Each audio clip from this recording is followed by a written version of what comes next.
মোৰ নাম গিয়াছুদ্দিন আলী। মোৰ ওপৰত যিটো মানে তেওঁলোকে অভিযোগ আনিছে এইটো সম্পূৰ্ণ মিছা অভিযোগ।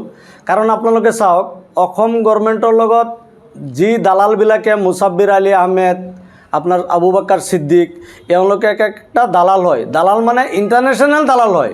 এওঁলোকে কি কৰিছে, আপোনাৰ এই চাপৰি মাটি বিক্ৰী কৰি পেলাই, যেতিয়া মানে আমি গম পালোঁ 2023 চনত অসম গভৰ্ণমেণ্টে উচ্ছেদ কৰাৰ পিছত এওঁলোকে আকৌ পুনৰাই পাৰ বিঘাত 3000কৈ টকা লৈ মানুহ বহাই দিলে। সেই কথাটো আমি জনোৱাৰ আমি শোণিতপুৰ জিলা উপায়ুক্তক জনালোঁ, আমাৰ MLA গণেশ কুমাৰ লিম্বু ছাৰক জনালোঁ, আমাৰ MP মহোদয় ৰঞ্জিত দত্ত ছাৰক জনালোঁ।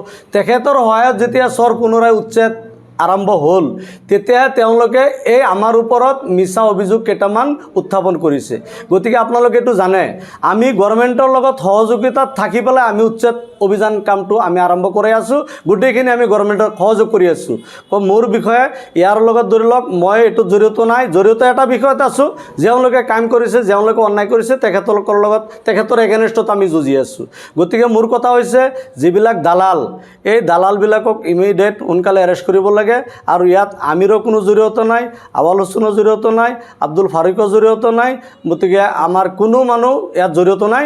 আমি এই 4-5জন মানুহ লাগি আছোঁ, MLA ছাৰৰ লগত লাগি আছোঁ, আমি MP ছাৰৰ লগত, ইহঁতক উচ্ছেদ কৰিব লাগে। গতিকে এইখিনিয়ে মোৰ ক'বলগীয়া কথা।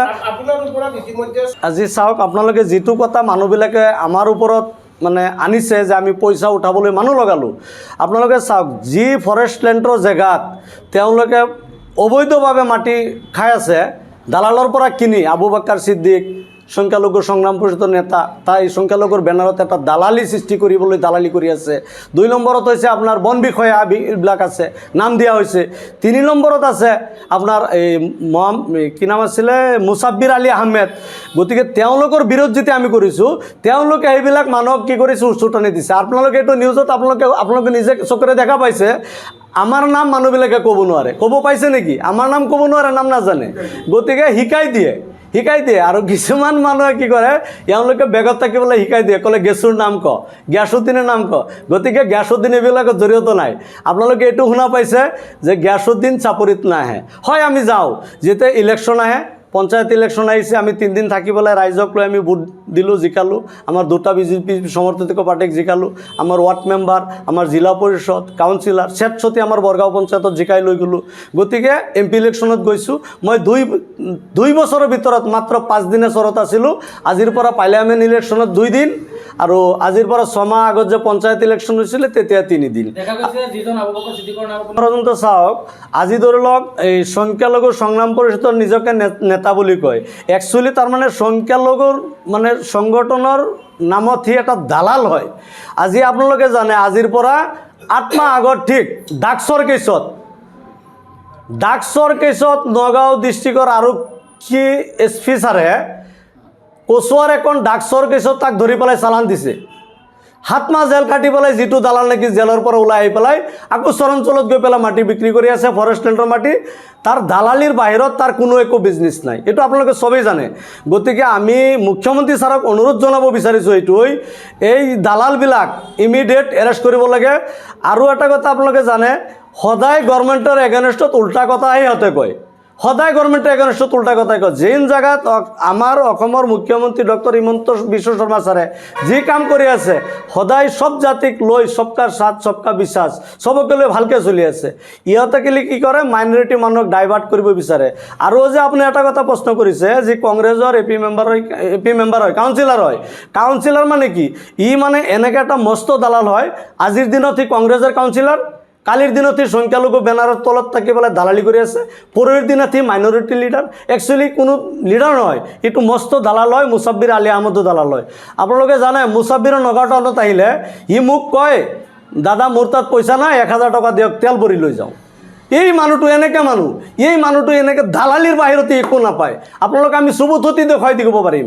সি মোৰ লগত 1 লাখ টকা ডিমাণ্ড কৰিছে যে আপোনালোকৰ ওপৰত কোনো নিউজটো ভাইৰেল নহয়, আপুনি যিটো কামত গৈছে, গতিকে আমি আপোনাক হেল্প কৰিম। আমি তোৰ হেল্প নালাগে ভাই, মোক গভৰ্ণমেণ্টে হেল্প কৰিব, মোক আইনে হেল্প কৰিব, মই আইনৰ ওচৰত আছোঁ।